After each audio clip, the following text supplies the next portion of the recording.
Lots more still ahead. You're listening to In the Studio on In-Depth Radio, News Talk 1010.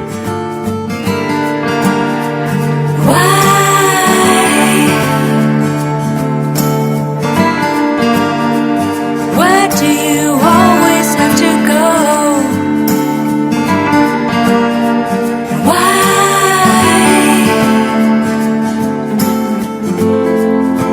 And leave me here all alone. This is In the Studio with Bob Reed and Blair Peckham on News Talk 1010. Welcome back. Joining us in the studio now, two ladies who've been here separately over the mists of time, back through the mists of time, Blair, I guess, at one time or another, I guess, is what I'm trying to say. Catherine Harrison and Kirsten Jones, both are terrific singer-songwriters who perform at various venues around town, and they write great songs and put out wonderful records. But they come to us today with a different project in mind, and something that I find really, really interesting, and we think has the potential to help a lot of artists. So this project, this initiative is being called Purple Voodoo, which is an awesome name. And since there's a hint of mystery to that, we're going to ask them to spell it out for us. So Catherine, Kirsten, welcome. Thank you. Catherine Harrison, why don't we call on you first? What the hell is Purple Voodoo all about? That's an excellent question. and funny enough, I've heard that question before. So Purple Voodoo had its genesis 12 or 13 years ago when I was working in a makeshift band, and we were putting together some philanthropic concerts, and we just needed a handle to put these concerts under this umbrella. Fast forward to a year ago when I started a consulting business, primarily looking to align creative energies and business practice. And after much deliberation on what I should call it, Purple Voodoo actually seemed to be the best representative symbol of that. Purple being a combination of red and blue, so both passion, logic, calm, hot, right brain, left brain, and voodoo being not a religion per se, but one of the oldest spiritual practices which combines individual accountability, but within the context of responsibility to the community. Well, a lot of thought given to the name, clearly. Yeah. I mean, that's a terrific. There's a lot of layers to that little onion there.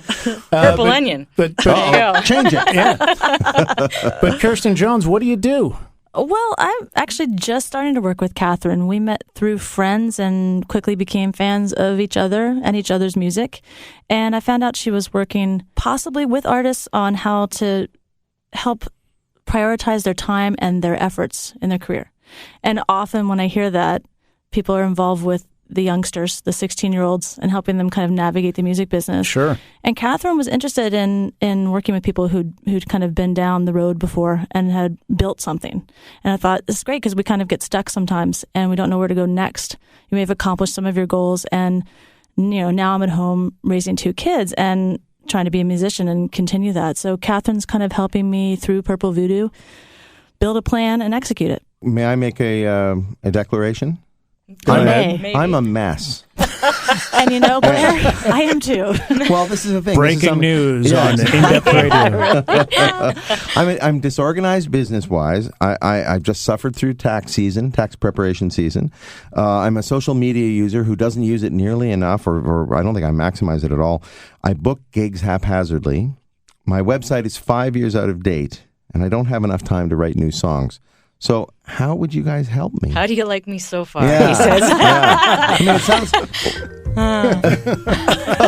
Well, I mean, if you're looking at working with mature artists, first of all, I consider myself an artist, and I consider myself a mess. Mm-hmm. So, it sounds like I don't know about, Kirsten has two kids, but I can top that. I'm a mess. Okay, I agree with you, first of all. Yeah, thank you. And you and I have had lots of conversations about this, both being, in the music world, but also having other careers, having kids, and having messy lives, as all humans do. And I think that's the first thing that I talk about with anyone that I work with, whether they be artists or business people, is, okay, let's look at your mess in context, and let's really try to unpackage the various components and figure out what it is that you want to achieve. Because oftentimes that isn't even easily articulated. And if you don't know where you want to go, you can't get there. I agree with that totally, but for me, I just want to write songs and sing them for people who like them. But how do we expand that into something that's workable? Excellent question. And hold the answer, ladies, while we take a break here. And speaking of doing business, we shall do just that. Catherine Harrison and Kirsten Jones are in the studio with us, telling us all about Purple Voodoo, man. We'll take a break and be back. In-Depth Radio, News Talk 1010. You're listening to In the Studio. This is In the Studio with Bob Reed and Blair Peckham. I've learned the hard way to go where I am led.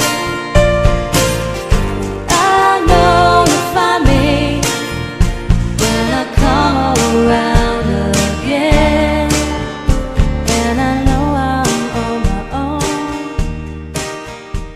Music there from Kirsten Jones, who is in the studio with us, a wonderful singer-songwriter, along with yet another wonderful singer-songwriter, Catherine Harrison. Both here to talk about this project, Purple Voodoo, or this artist service, I guess, Catherine, would be the best way to put it.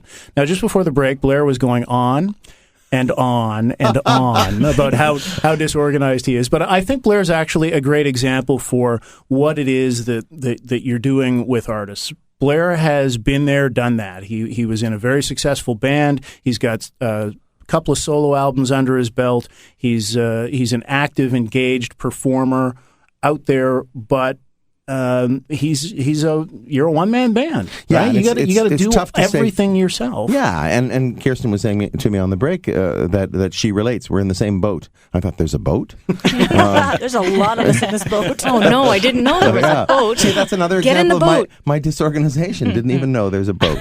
So how would you help people like us? Well, Catherine? actually, I'd rather just pass it over to Kirsten. Maybe she can just share what we've been working on over the past couple of months. Yeah, it kind of came about organically, just talking about the struggles that we musicians go through, and artists, because Catherine's an artist as well. And she started to give me a few pointers, a few hints, and then assigned me with an actual assignment, which is to write out my goals and also my resources, which I hadn't thought about writing out before. And I procrastinated and made up excuses and finally wrote it.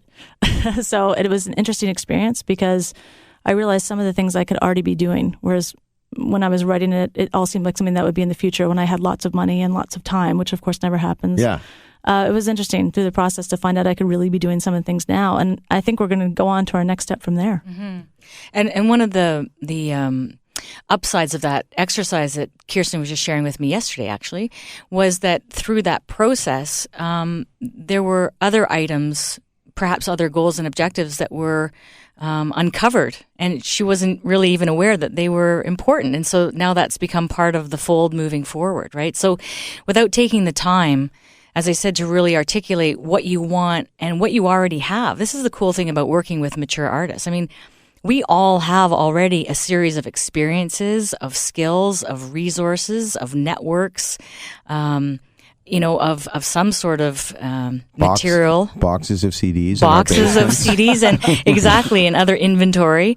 And sometimes we forget that we have these things. We just don't know how to leverage them and take it to the next level. And that's what we're talking about, is how do we move that forward? It seems like development service for artists who have already developed. They've already put in the time. They've built their career to whatever degree that it's at, versus the young teenagers who have talent, and those are the ones who, as Catherine, you were saying before, that's where the infrastructure tends to get put, and professionals will help them develop a plan for their career and objectives and all those things that you're just talking about. But nobody does that for people in the second stage of their career. Yeah, that's right. And I think generally speaking, pop culture has always supported the young artists. I mean, even the 50s. I mean, we can't say it's a current phenomenon, but pop culture has always supported the youthful artist, and that's where the money is, right?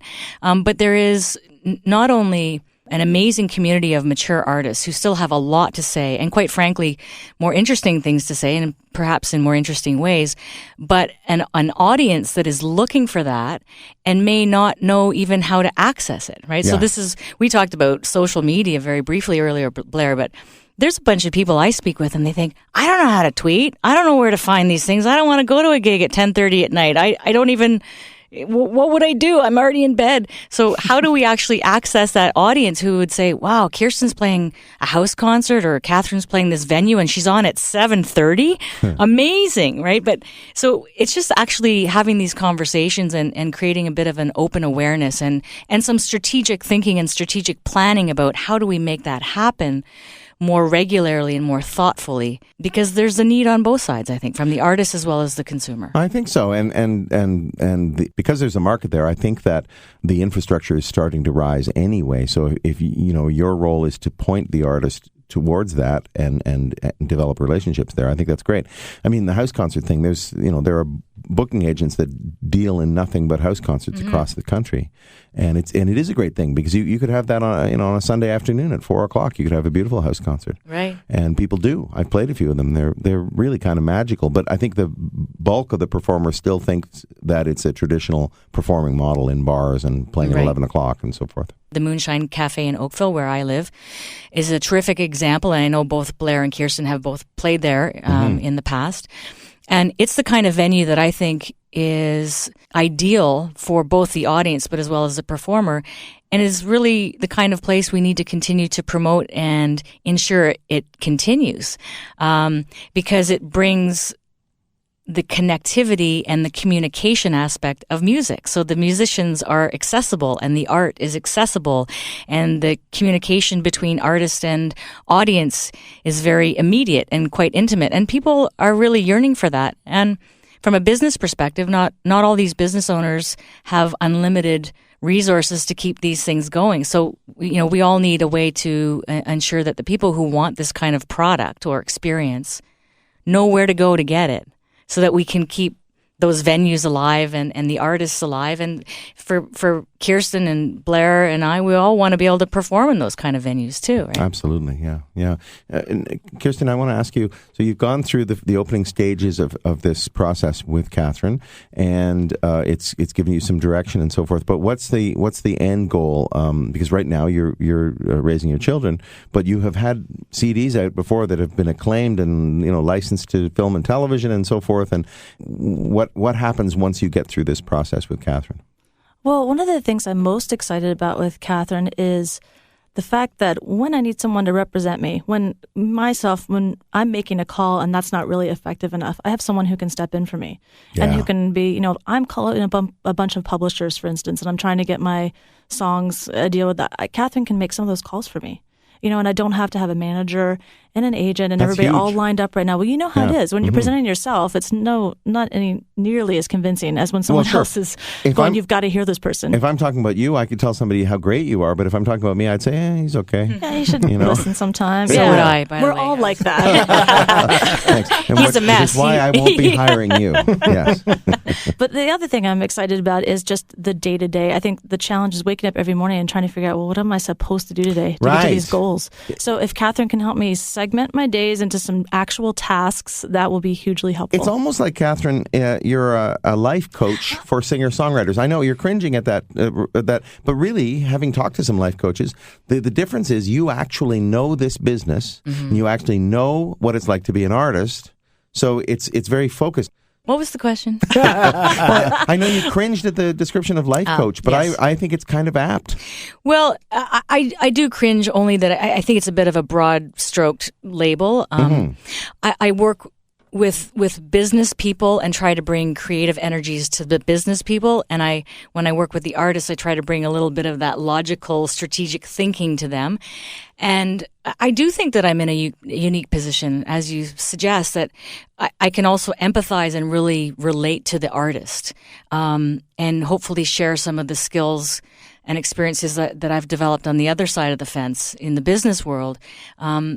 Because sometimes you just don't know what to do. And it really can be as simple as learning some basic skills or having the resource at your disposal to optimize your time and energy investments. So for those who are listening going, I need her help, how do they get to you? Purplevoodoo.ca is the best way to reach me. Email and phone numbers are both on the website. That's Catherine Harrison and Kirsten Jones. Thank you. It's great to see you again. And thank you. Glad to hear you're still working away. purplevoodoo.ca, again, the website for Catherine Harrison and her services. We will take a break, and speaking of services, when we come back, we're going to talk to the rock and roll